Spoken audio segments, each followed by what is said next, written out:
Even as the Chicago Cubs continue to lose out on players, the rumor mills keep on spinning and spinning and spinning. I got two new deals the Chicago Cubs potentially are in on. We're going to talk about those deals. I want to get your comments and thoughts right after this.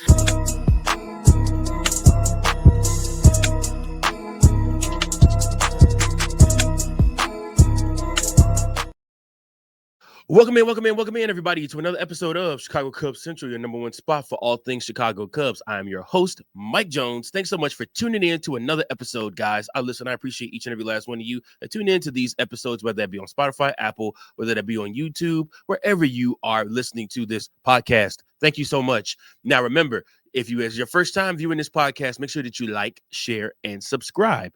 Also, if you are a repeat offender, you come and listen to this podcast often, do me a favor and hit the comment section and let me know your thoughts. You guys already know how we do. I'm going to try something different with the show, y'all. I actually am going to open up the show to you. That's right. You, the listeners, you, the viewers. Listen, you guys are a huge part of what I do here and the major part as to why I continue to do what I do here on Chicago Cubs Central. So with that being said, I'm thinking of creating a weekly show one time a week where it's not just me talking to you about the rumors, especially when things slow down after the Chicago Cubs make their final moves. I'm thinking about opening up the show to you guys and allowing the viewers, the listeners, to come onto the show and to do an episode with me. If this is something that you're interested in, hit me down below at the you can leave a voicemail at 217-816-5498, or you can write me at cubsbaseball1992 at gmail.com and say, hey, Mike, I'm interested in doing an episode with you for the, I think I'm going to call it like listener appreciation episode. And I think I want to do one of these once a week where I open it up to the listeners, the viewers, to share their ideas and their thoughts on the current state of the Chicago Cubs. I know a lot of people have a lot to say. You guys have been very active in the comments below, but could you imagine being on camera with me doing an episode, going back and forth, talking about the Chicago Cubs and what they have done so far or have not done so far and what you feel about it? Listen, I think it's a great idea. I'm excited to do it with you guys. I'm going to open it up to you guys.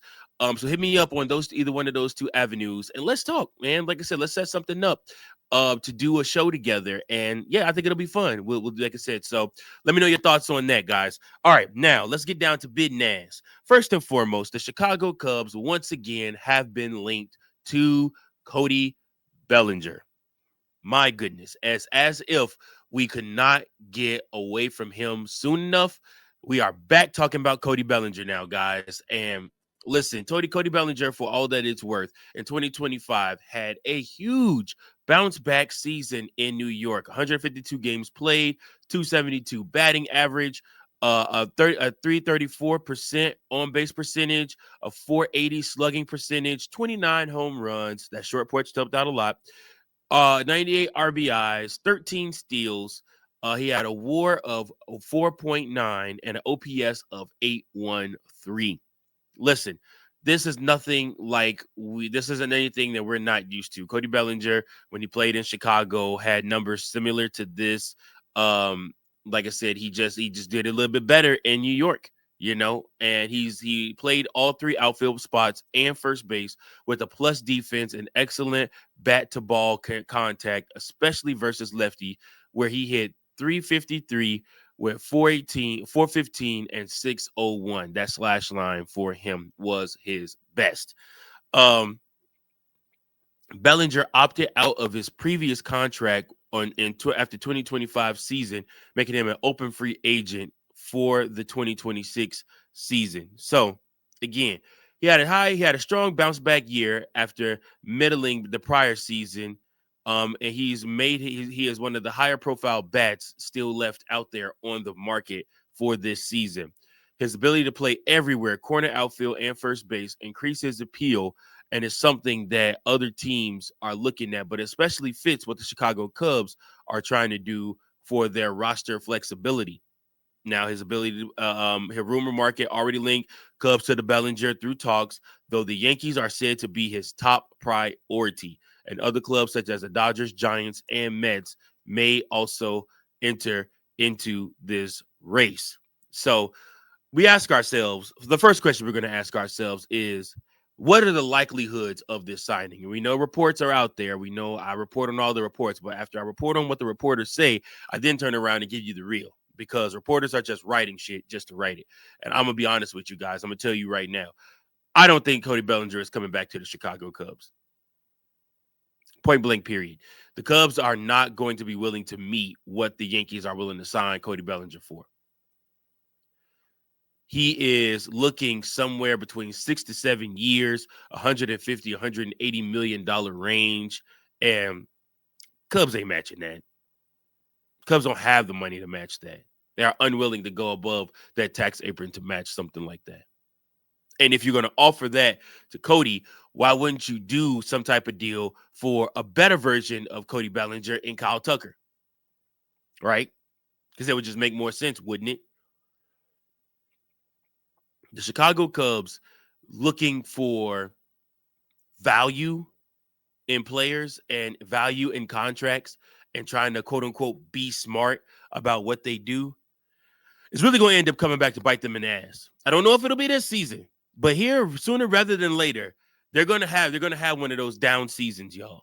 And I think we all just need to start wrapping our minds around that, because you can't run an organization like this and consistently lowball your way through each offseason trying to get the best quote unquote deal possible so you can save money and still be competitive.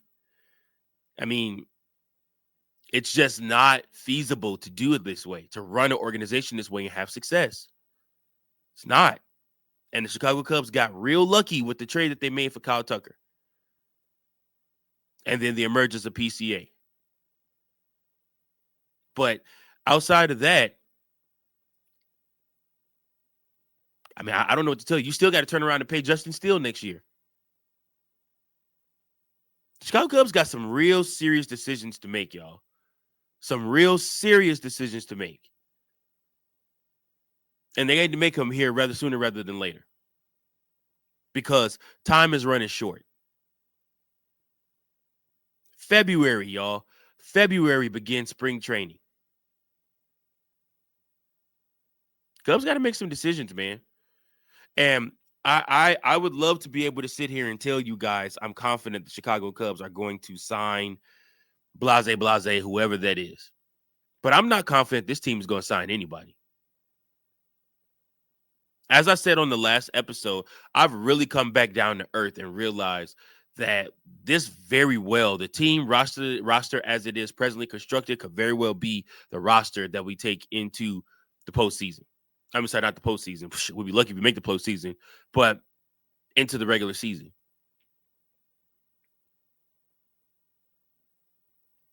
And as I told you guys before, and I'm going to keep reminding you of this, we got to start wrapping our heads around that. We got to start wrapping our heads around that thought process, but that this is the team. Owen Casey is going to be your starting right fielder for this season. It's not necessarily the worst thing that could happen in the world. It ain't necessarily the best thing that could happen in the world either. But we're just going to have to wait and see. For all we know, Jed has already talked to these players and told them, you playing this year. Like, I mean, obviously, when you look at a rumor like the Cody Bellinger thing, it's more so for, appearance. Like, oh, we did our due diligence, but we just couldn't come to a contract agreement with anybody.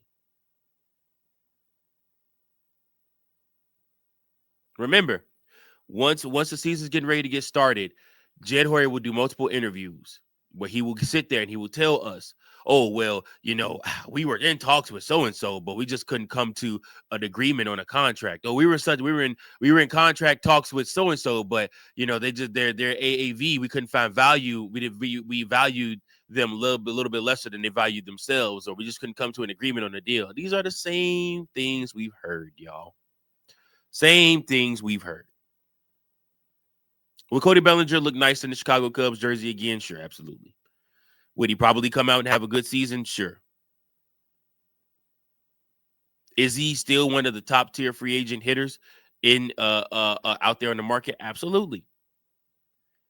Signing him would absolutely be a statement move for the Chicago Cubs. But do I expect him to make that move? No, not at all. Now, the next deal is a little bit probably more feasible. We could absolutely see this happening, especially if the Chicago Cubs were able to get him on on some type of steal of a deal, or on a 1 or 2 year deal with an opt out in between, just as a bounce back because his season last season wasn't the greatest. Zack Gallon pitched for the Arizona Diamondbacks in 2025. He has a win-loss record of 13-5, an ERA of 4.83. That's a career high, the worst. He has 175 strikeouts, a whip of 1.26. He pitched 192 innings. He experienced career worst results, though he still logged a heavy workload across 33 starts. Gallon had previously been one of the most consistent starters in the MLB, including top 10 Cy Young finishes and All-Star appearances. But this 2025 was a down year compared with his standards.